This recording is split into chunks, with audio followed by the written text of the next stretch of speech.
ভোলার জমিনে আমাদের একজন বড় আলেম মাদ্রাসায় বয়ান করেছে। রাতের বেলায় বয়ান করার উপর রাতের বেলায় আর ফিরবেন না, সকাল বেলা অন্য জায়গার একটি প্রোগ্রাম আছে। আল্লাহর বান্দা রাতের বেলায় ঘুমায় পড়লেন। ঘুমায় পড়ার পর সকাল বেলায় ফজরের নামাজ পড়ি সামান্য নাস্তা করিয়া মাদ্রাসা থেকে বের হয়ে যাবেন রে বাবা। এমন সময় আল্লাহর গোলাম তাকায় দেখে ছোট্ট একটা বাচ্চার কান্নার আওয়াজ শোনা যায়। কোথা থেকে কান্নার আওয়াজ? হুজুরদেরকে ডাক দিয়া বলে, কোথায় কান্নার আওয়াজ? বলে, হুজুর ওই কবরস্থানে একটা ছাত্র কান্না করতেছে। এই ছাত্রটারে গতকাল আপনি নিজেই পাগড়ি পরায় দিয়েছেন, দস্তারে ফজিলত ওর মাথায় পাগড়ি পরায় দিয়েছেন। এবার হুজুর বাচ্চাটারে ডাক দিল, রে বাবা কেন কান্না করো?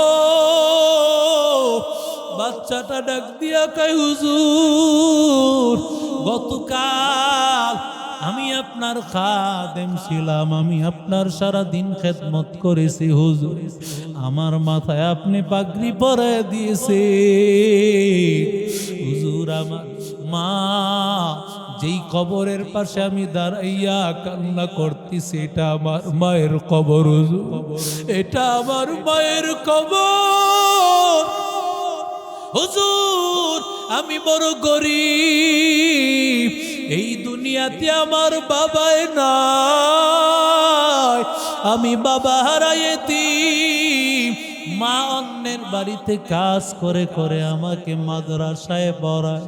আমি আস্তে আস্তে যখন কোরআন শরীফ যেদিন সবক নিব, কোরআন শরীফ সবক নেওয়ার দিন হুজুরেরা বলল, যারা যারা সবক নিবা সবাই মিষ্টান্নের ব্যবস্থা করো।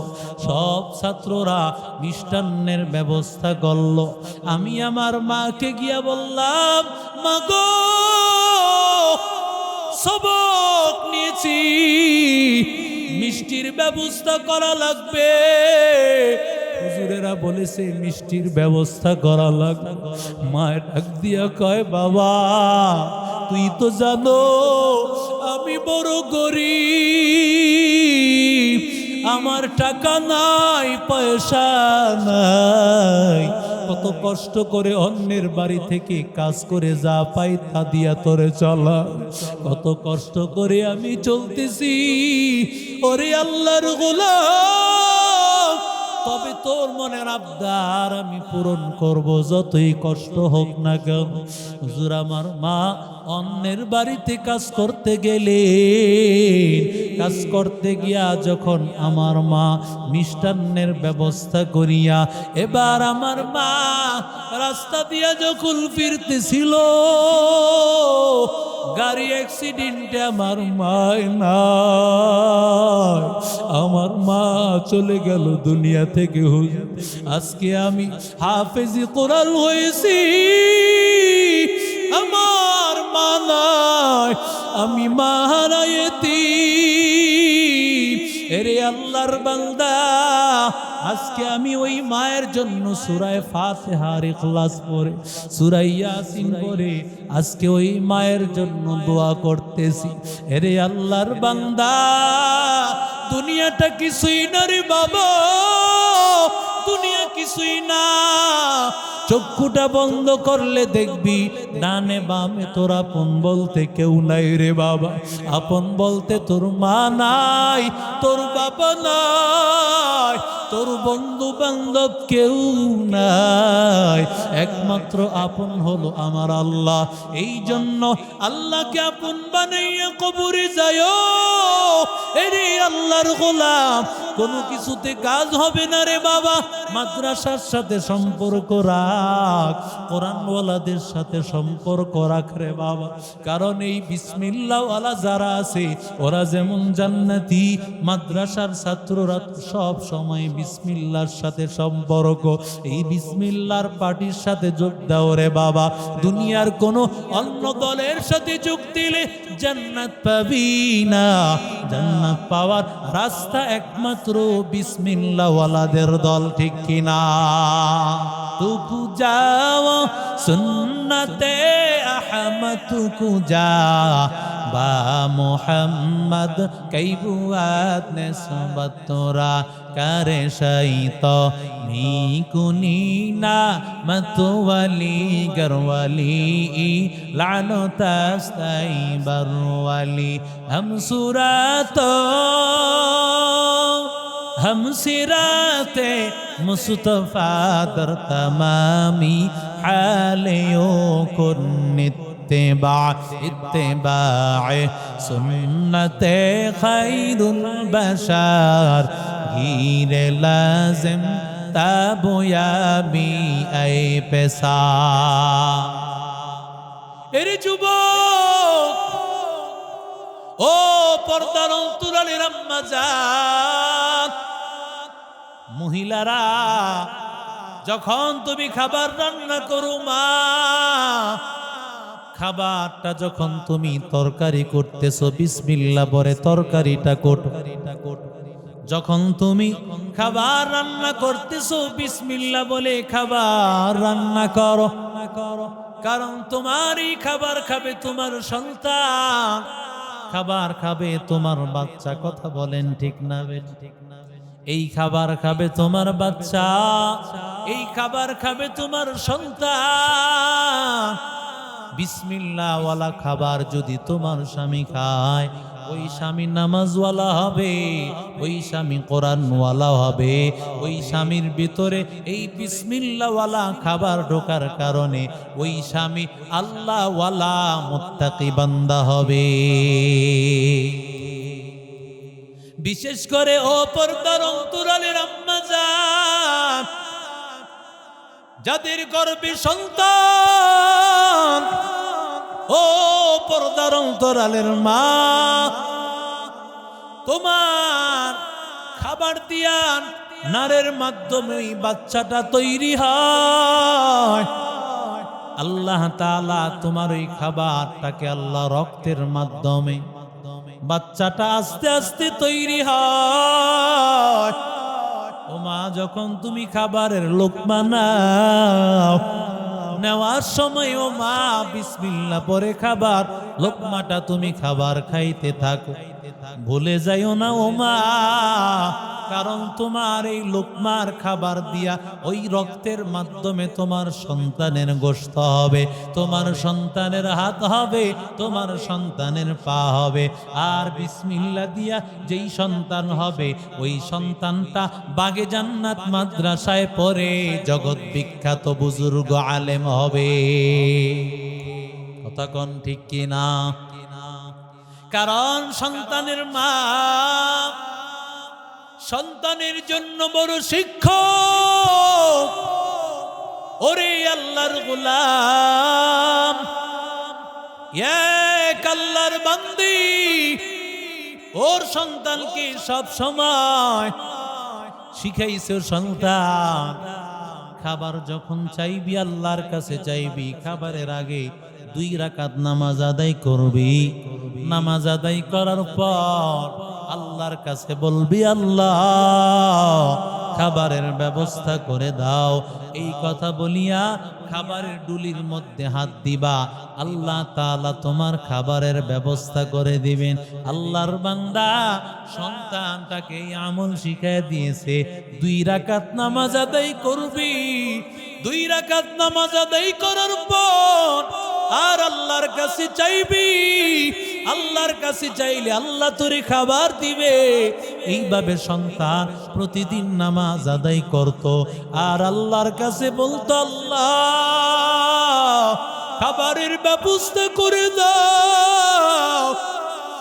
আল্লাহর ওই বান্দি ওর সন্তানের জন্য কোনোদিন ডুলির মধ্যে, কোনোদিন আলনার মধ্যে, কোনোদিন ডেকচির মধ্যে খাবার রেখে দিত।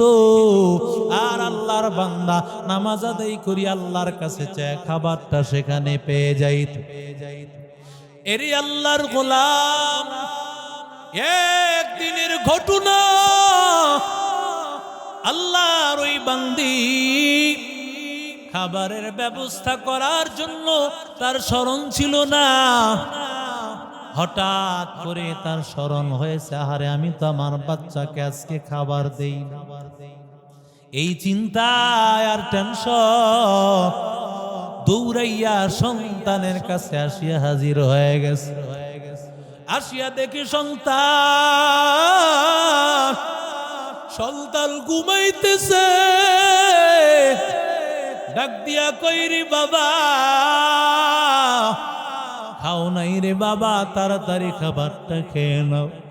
সন্তান ডাক দিয়া কয়, মাগো কি জন্য খাবার খাইলাম না, বরং আমি আজকে এমন খাবার খেয়েছি, এমন খাবার কোন সময় আর খাই না।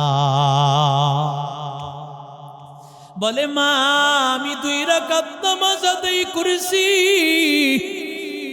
আর নামাজ আদায় করার পর আমি আল্লাহর কাছে যখন দোয়া করেছি, আল্লাহ খাবারের ব্যবস্থা করে দাও। এই কথা বলিয়া আমি বিসমিল্লাহ বলে আমি ডুলির মধ্যে হাত দিয়েছি। আল্লাহ তাআলার আমি তাকাইয়া দেখতেছি,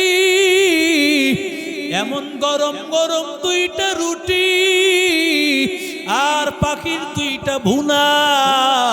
ও মা, এমন ভালো সুন্দর সুস্বাদু খাবার আমার জিন্দেগিতে আমি খাই নাই। ওয়ালাকুম ফিহা মা তাশতাহি আনফুসুকুম ওয়ালাকুম ফিহা মা তাদউন। আল্লাহ বলে, রে যুবক, মাদ্রাসায় কোরআনের পড়া যদি পড়, আমি আল্লাহ তাআলা তোকে এমন খাবার খাওয়াবো, জান্নাতি খাবার আমি আল্লাহ খাওয়ায় দিব। সুবহানাল্লাহ। আর আস্তে কর, খাবারের টেনশন করা লাগবে না। বলে হুজুররা অন্যের বাড়িতে খায়, তুমিও হুজুর হও, তুমিও বেশি বেশি করে খাও। হিংসা করো কেন রে বাবা? অন্য লোকেরা তোমাকে দাওয়াত দিবে না, কারণ আল্লাহ তাআলার রিজিক বরাদ্দ করে রেখেছেন আলেমদের জন্য। বাগে জান্নাত মাদ্রাসায় এমন কোরআনওয়ালা প্রতিষ্ঠানে যারা পড়ে, আল্লাহ বলে, গোলাম খাবারের টেনশন ওদের করা লাগে না, বরং আমি আল্লাহ আলেমদেরকে এত সম্মানের খাবার আমি আল্লাহ দিয়েছি, পৃথিবীর এমপি মন্ত্রীরাও সেই খাবার খায় না। ইয়ারফাইল্লাহুল্লাযীনা আমানু মিনকুম ওয়াল্লাযীনা উতুল ইলমা দারাজাত। ইলমেরা ইজাজ করদান বেহিসাব, খলকেরা দাদান জওয়াবে বাসওয়াব। রাজিনা কিসমাতাল জব্বারি ফিনা, লানা ইলমুন ওয়ালিল আ'দাই মালুন। ফাইন্নাল মা লা ইয়াফনি আন করিবিন, ওয়া ইন্নাল ইলমা বাকিন লা ইয়াজালু। এরে নবীর আশিক উম্মতের দল, বিখ্যাত তাফসীরের কিতাব তাফসীরে কবীর, ওই তাফসীরে কবীরের লেখক আল্লামা ফখরুদ্দীন রাজি। আল্লামা ফখরুদ্দীন রাজি রহমতুল্লাহি আলাইহি জগৎ বিখ্যাত বুজুর্গ, জগৎ বিখ্যাত আল্লাহওয়ালা। তিনি তার কিতাবের মধ্যে একটা ঘটনা উল্লেখ করেছেন। মুসা পয়গম্বর আল্লাহর সাথে কথা বলতেন, এই জন্য মুসা কালিমুল্লাহ, আল্লাহর সাথে কথা বলতো। মুসা নবী তো তুর পাহাড়ে গিয়া কথা বলতো, আর আমার বাগে জান্নাত মাদ্রাসার ছাত্ররা 24টা ঘন্টা ওই মাদ্রাসায় বসে বসে কথা বলে।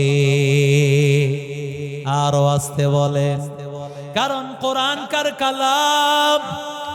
আসতে কন, কোরআন কার কালাম, কোরআন আল্লাহর কালাম। যখন কালাম বান্দা তেলাওয়াত করে আল্লাহর সাথে কথা হয়, আল্লাহর সাথে কথা হয়।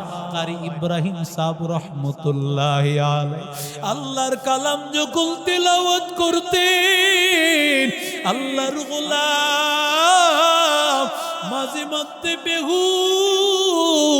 বেহুশ হইয়া যাইতো। মানুষেরা ডাক দিয়া বলেন, আল্লাহর বান্দা কেন আপনি বারবার বেহুশ হয়ে যান, ব্যাপারটা কি বুঝলাম না। কারি ইব্রাহিম সাহেব রহমতুল্লাহি আলাইহি ডাক দিয়া বলে, বাবা আমি আল্লাহর কালাম তেলাওয়াত করি, আল্লাহর কালাম। আমি যখন আল্লাহর কালাম তেলাওয়াত করি, আল্লাহর কালামের প্রতিটা ফাঁকে ফাঁকে আমি আল্লাহ তাআলাকে দেখতে পাই। আমার দয়া মাওলা রে, আমার দয়ার মাশউক রে, কোথায় গেলে পাইব তোমার ঠিকানা, তোমারে বুঝি আমরা পাইলাম না, তোমারে পাইবার আশে ঘুরি আমি দেশ বিদেশে, মাহফিলের ময়দানে করলাম বিছানা, বাগে জান্নাত মাদ্রাসার ময়দানে করলাম বিছানা। আমার দয়ার মাওলা রে, আমার দয়ার মাশউক রে, কোথায় গেলে পাইব তোমার ঠিকানা। জোরে কোন আল্লাহু আকবার। এরে যুবক, এরে আল্লাহর গোলাম, আল্লামা ফখরুদ্দীন রাজি রহমতুল্লাহি আলাইহি বলেন, মুসা কালিমুল্লাহ রাস্তা দিয়ে হেঁটে যাচ্ছেন, হেঁটে যাওয়ার সময় দেখেন কবরের মধ্যে আযাব, কবরের মধ্যে আযাব, কবরের মধ্যে আযাব হয়। ইন্না আযাবাল কবরি হক, পয়গম্বর বলেন কবরের আযাব সত্য, এতে কোনো সন্দেহ নাই। দুনিয়ার কোনো মানুষ দেখে না, কিন্তু নবীরা দেখেন, কারণ নবীরা যদি না দেখতে পান উম্মতকে কিভাবে দেখাইবেন, কিভাবে উম্মতকে জানাবেন। এরে আল্লাহর গোলাম মুসা কালিমুল্লাহ তাকায় দেখতেছে এক আল্লাহর বান্দার কবরের মধ্যে আযাব। ওই আযাব দেখিয়া আল্লাহর বান্দা আল্লাহর সাথে তুর পাহাড়ে চলে যায়। কথা বলি আবার যখন মুসা কালিমুল্লাহ আবার ফিরতেছে, মুসা কালিমুল্লাহ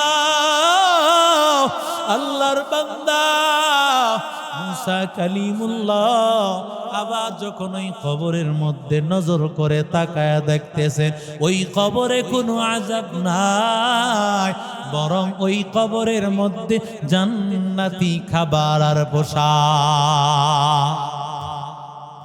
আল্লাহর বান্দা মুসা কালিমুল্লাহ ডাক দিয়া বলে, রে গোলাম কি তোর কারণ? কিছুক্ষণ আগেই দেখলাম তোর কবরের মধ্যে আযাব হয়। এরে বাবা এখন কেন তোর কবরে আযাব নাই? আল্লাহর বান্দা ডাক দিয়ে বলে, ও মুসা নবী, নিশ্চয় আমার কবরে আযাব দেখতে পেয়েছিলেন, কথা সত্য পয়গম্বর। আমার ইন্তেকালের আগে আমার বিবির গর্ভে একটা সন্তান ছিল। আমি বিবিরে ডাক দিয়ে বলেছি, বিবি, যদি এই গর্ভের সন্তান দুনিয়াতে আগমন করে, ও বিবি ওয়াদা দাও সন্তানটারে তুমি মাদ্রাসায় পড়াইবা, কোরআনওয়ালা বানাইবা। ভাগ্যের নির্মম পরিহাস, দুনিয়ার মায়া ছেড়ে আমার চলে আসা লাগলো। আমি আমার সন্তানের দেখতে পাই না। দুনিয়া থেকে বিদায় হয়ে চলে আসার পর আমার বিবির গর্ভে যেই সন্তান দুনিয়াতে আগমন করল, ওই সন্তান দুনিয়াতে আগমন করার পর সন্তান মাত্র বয়স হয়েছে, আজকে মাত্র 6 বছর বয়স, মাদ্রাসায় পড়ার উপযুক্ত হয়েছে। এই সন্তানটাকে আমার প্রাণের বিবি ওরে মাদ্রাসায় নিয়ে আসলো। মাদ্রাসায় নিয়ে আসিয়া হুজুরের সামনে যখন বসায় দিয়েছেন, হুজুর সর্বপ্রথম সবকটা তারে পড়াইছেন, বিসমিল্লাহির রহমানির রহিম। যখন এই সন্তান, আমার এই ছোট্ট সন্তান বিসমিল্লাহির রহমানির রহিম বল, আমার আল্লাহ ডাক দিয়া বলে, ও জাহান্নামের ফেরেশতাদের দল, আমার এই ছোট্ট বাচ্চা এখনো গুনাহ লেখা শুরু হয় নাই, এখনো ওর নেক এবং গুনাহ কিছুই শুরু হয় না। বাচ্চাটা কয়, আমি নাকি রহমান, আমি আল্লাহ নাকি রহমান, আমি আল্লাহ নাকি রহিম। আমি আল্লাহ যদি রহমান হই, আমি আল্লাহ যদি রহিম হই, আমি আল্লাহ কিভাবে ওর বাবার কবরে আমি আযাব দেব? না না, তাড়াতাড়ি যাও, তাড়াতাড়ি যাও, ওর বাবার কবরের আযাব বন্ধ করে দাও।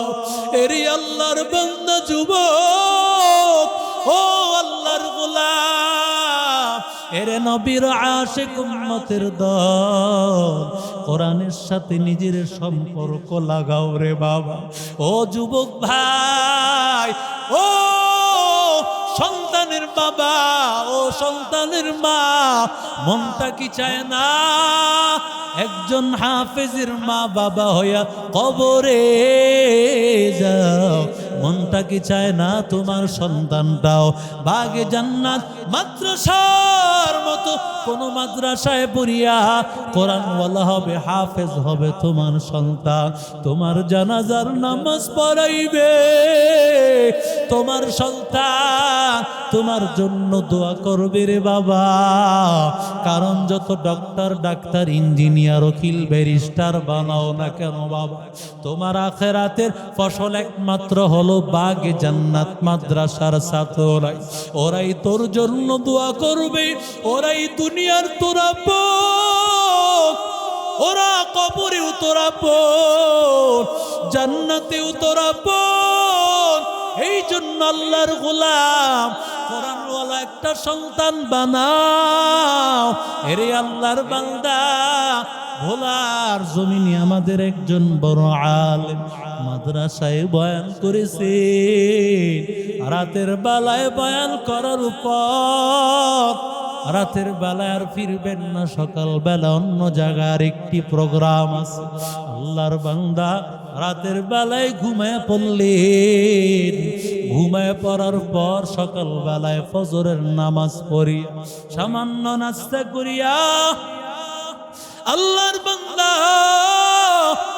এবার মাদ্রাসা থেকে বের হয়ে যাবেন রে বাবা। এমন সময় আল্লাহর গোলাম তাকায় দেখে ছোট্ট একটা বাচ্চার কান্নার আওয়াজ শোনা যায়। কোথা থেকে কান্নার আওয়াজ? হুজুরদেরকে ডাক দিয়া বলে, কোথায় এই কান্নার আওয়াজ? বলে, হুজুর ওই কবরস্থানে একটা ছাত্র কান্না করতেছে। এই ছাত্রটারে গতকাল আপনি নিজেই পাগড়ি পরায় দিয়েছেন, দস্তারে ফজিলত, ওর মাথায় পাগড়ি পরায় দিয়েছেন। এবার হুজুর বাচ্চাটারে ডাক দিল, রে বাবা কেন কান্না করো?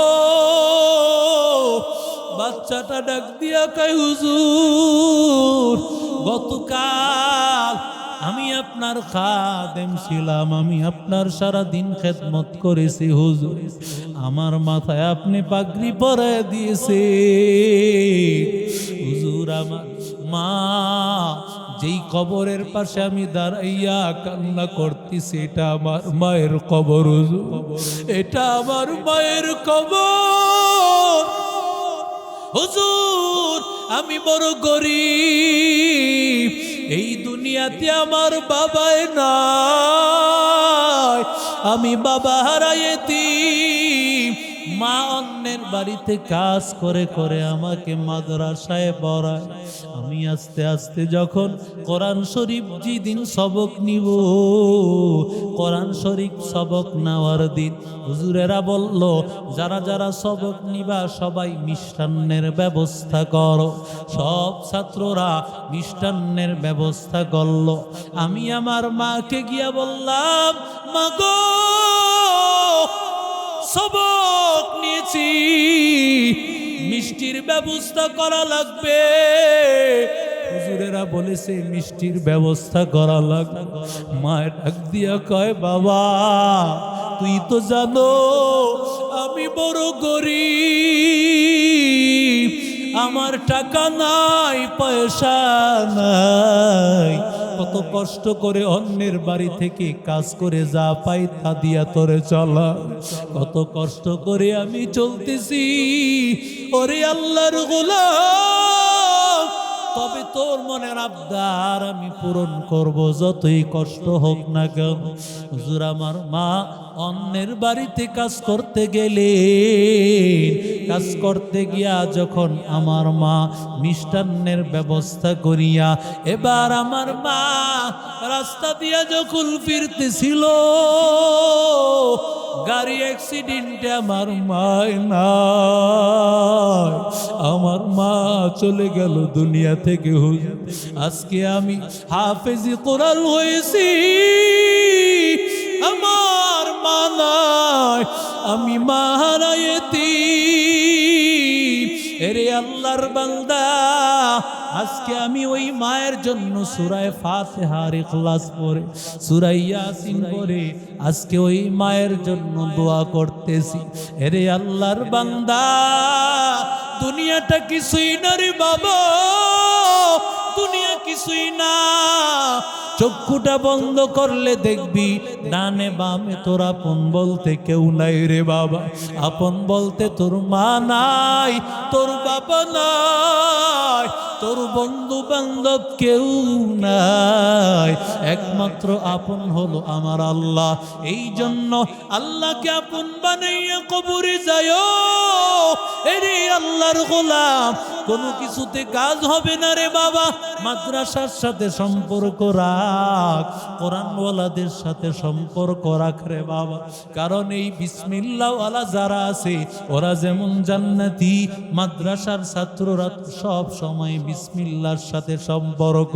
এই বিসমিল্লাহর পার্টির সাথে যোগ দাও রে বাবা। দুনিয়ার কোনো অন্য দলের সাথে যোগ দিলে জান্নাত পাবি না। জান্নাত পাওয়ার রাস্তা একমাত্র বিসমিল্লাহ ওয়ালাদের দল, ঠিক কিনা?